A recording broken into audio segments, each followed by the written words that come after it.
So, without further ado, it is my great personal and professional honor to present to you our Commander-in-Chief, the President of the United States of America, Joe Biden.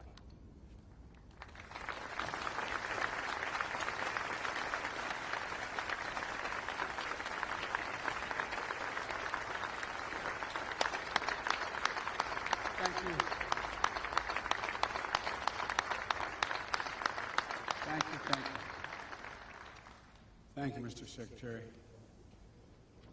Folks,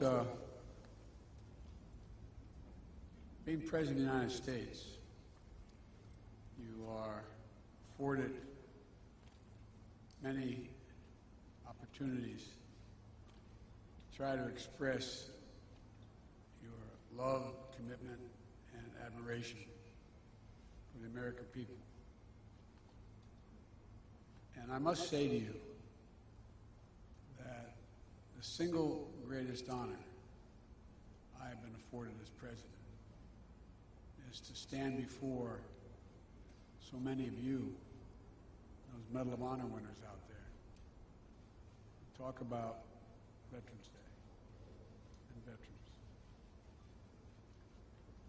I want to welcome all the cabinet members and honored guests joining us today, including the father of our Secretary of State, who served in the Army Air Corps during World War II, Ambassador Donald Blinken, whose birthday is today. Happy birthday.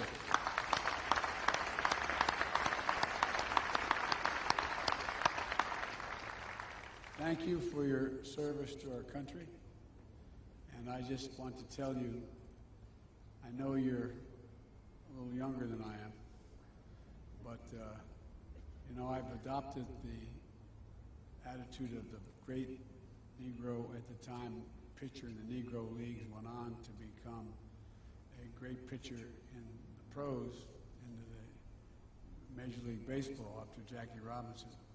His name was Satchel Paige. And Satchel Paige, on his 47th birthday, pitched a win against Chicago. And all the press went in and said, "Satch, it's amazing. 47 years old, no one's ever pitched a win at age 47. How do you feel about being 47? He said, "Boys, that's not how I look at it." I said, "How do you look at it, Satch?" He said, "I look at it this way. How old would you be if you didn't know how old you were? I'm 50 years old, and the ambassador's 47. But all kidding aside, Mr. Ambassador, thank you for your service during World War II, as well as your service as an ambassador. And thank you for raising such a fine man, Tony Blinken, our Secretary of State.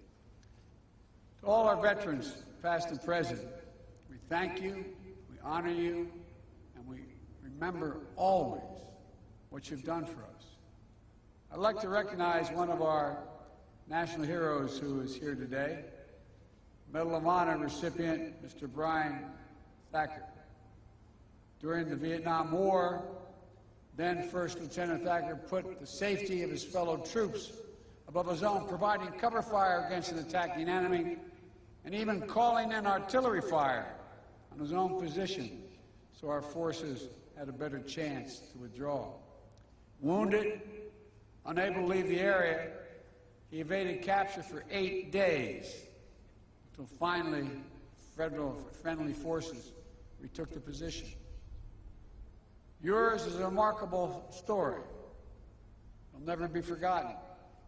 We'll also never forget the stories of American leaders and icons we've lost recently, who shaped our nation in ways that are hard to measure.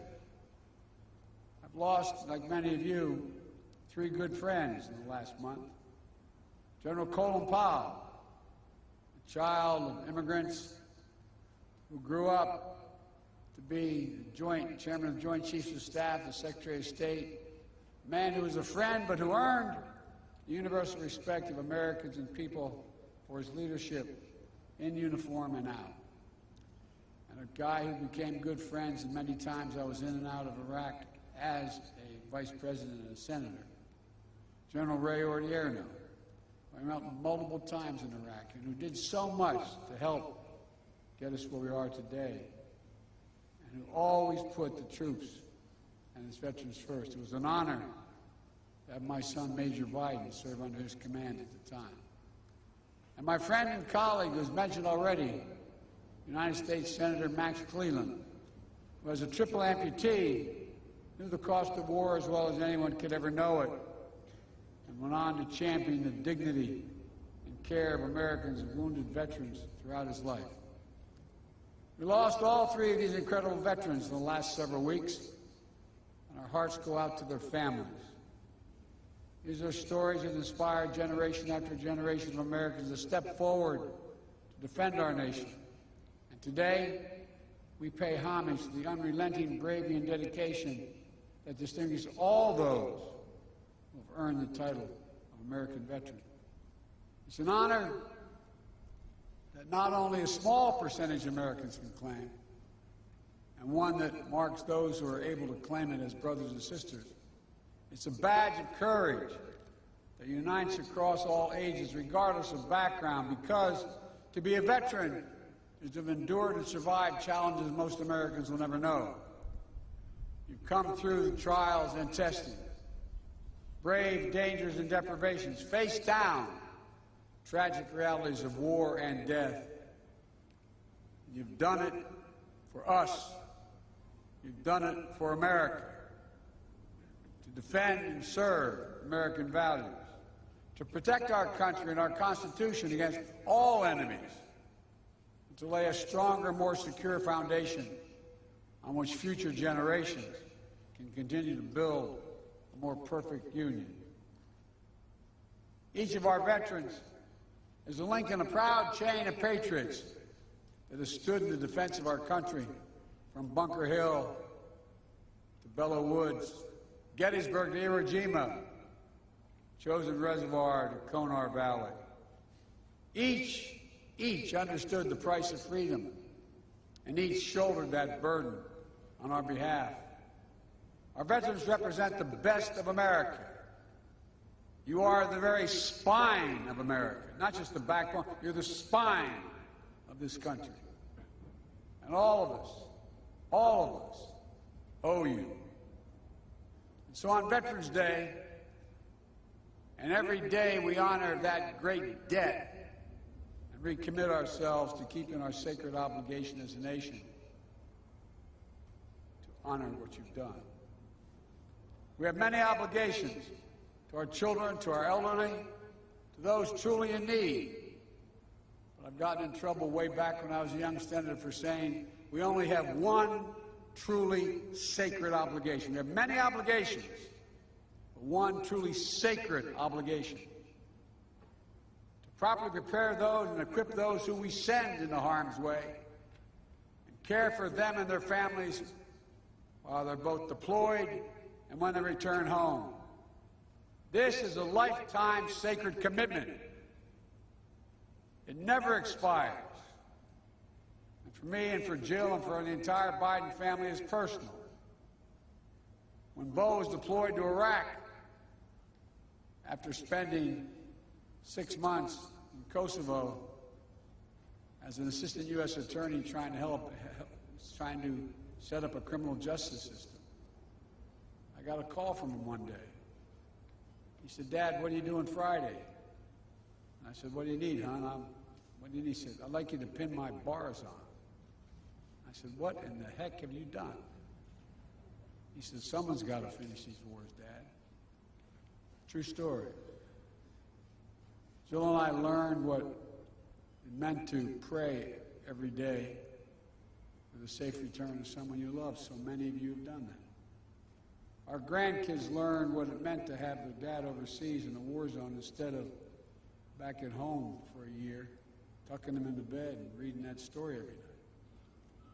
Thousands of Americans, tens of thousands, have had that experience. As the English poet John Milton wrote, "They also serve who only stand and wait." All the mothers and fathers, sons and daughters, spouses, all those who stand alongside our veterans and their families, caregivers, survivors, You are the solid steel spine that bears up under every burden, the courageous heart that rises every challenge. We've asked so much of you for so long, and our nation is grateful. For 2 decades, the lives of our service members and their families and veterans have been shaped by the conflicts in Iraq and Afghanistan. Since 9/11, hundreds of thousands of Americans have served. So many are still serving today in harm's way, and we cannot forget them. The American people are forever grateful and in awe of what you've accomplished. But in fulfilling their mission, so many veterans and their families and caregivers have been through hell. Some facing deployments after deployment, spending months and years away from their families, missing birthdays, anniversaries, and collections. I remember one of the last times I flew into Iraq, the so-called Silver Bullet. I remember walking up to the cockpit, and the crewmasters along with the pilots were up there, and I said, how many of you, is this your first tour? No one raised their hand. There were 5 people. Second tour, no one raised their hand. Third tour, 2 raised their hand. Fourth tour, 2 raised their hand. Fifth, 1 raised their hand. Folks, on Veterans Day, we have to always remember that there's nothing low risk or low cost about war for the women and men who fight it. I carry with me in my pocket every single day. I have my staff check with the Defense Department. In the back of my schedule, I have U.S. daily troops in Afghanistan killed and wounded, U.S. daily troops in Iraq killed and wounded. 52,323, not roughly 53,000. Every one of these individuals has a family, has a unit at home. 53,323 American servicemen and women wounded in the conflicts of Iraq and Afghanistan. 7,074 gave their lives. Last full measures of devotion. Untold, thousands more return home, as our secretary can tell you, with unseen psychological wounds of war. The enduring grief borne by our Gold Star families. These are the cost of war that we'll carry as a nation for decades to come. And to all veterans, service members, their families, caregivers, survivors, I want you to know that our administration is going to meet the sacred obligation that we owe you. We're going to work with Congress, Republicans and Democrats together to make sure our veterans receive the world-class benefits that they've earned and meet the sacred, the specific care, specific needs that they each individually need. That means expanding presumptive conditions for toxic exposure, particulate matter, including Agent Orange and burn pits. We're going to keep pushing on this front to be more nimble and responsive, reviewing all the data and evidence to determine additional presumptive conditions that make sure our veterans don't have to wait to get the care they need. It also means prioritizing mental health care that's necessary to treat the invisible wounds that so many of our veterans carry, including pursuing our newly released comprehensive public health strategy to reduce military and veteran suicides. I want to say clearly to all our veterans, if you're struggling, you're so used to never asking for anything. If you're struggling, reach out. Call the Veterans Crisis Line. Having trouble thinking about things. It's no different than if you had a wound in your arm. It's also making sure that the growing population of women and LGBTQ plus veterans receive appropriate services and support. As we continue our efforts to defeat the pandemic and build back better, it means keeping the needs of veterans front and center. The American Rescue Plan included $17 billion to support VA's COVID-19 response, to get vaccine shots in arms as fast as possible, and to fund programs that provide rapid retraining assistance for veterans who may have lost their jobs in the pandemic, housing assistance, debt forgiveness, and to invest in improving VA facilities and the living conditions of vulnerable veterans. Through Jill's work of joining forces, we're also working to support our veterans and military families, survivors, and caregivers so they can have what they need to thrive. They deserve it. As Secretary McDonough noted, this Veterans Day also marks the centennial of one of the most hallowed American monuments, the Tomb of the Unknowns. 100 years ago today, an American soldier of the First World War, as the tomb says, known but to God, end of quote, completed the voyage from an unidentified battlefield in France over the rough Atlantic seas here to Arlington National Cemetery. He lay and stayed under the Capitol Rotunda for 2 days on the same plinth that held the body of Lincoln as 90,000 Americans came to pay respects. On the final leg of his journey, he was escorted from the Capitol by the President of the United States, the Chief Justice of the Supreme Court, members of Congress, General Pershing, and the Chiefs of Staff. Medal of Honor recipients, all walking, as the Washington Post said, processing without parallel. To give honor due to American servicemen. Not just the anonymous soul today entombed in gleaming marble, but the generations of Americans who dared all, risked all, gave all for the cause of freedom. To commemorate in the wounds of the member, in the words of a member of Congress who proposed the legislation creating the memorial, an American warrior, quote, this is the quote, who typifies the soul of America. You veterans are the soul of America, America's soul. It's why our veterans have always fought, always been willing to put themselves on the line. That the first unknown lies now with his brethren, unnamed warriors from later wars, fellow patriots who picked up the mantle of honor and made it their burden. Today, 100 years later, we keep a sacred watch over their graves. Generations of elite sentinels have taken the post, pledging their eternal vigilance.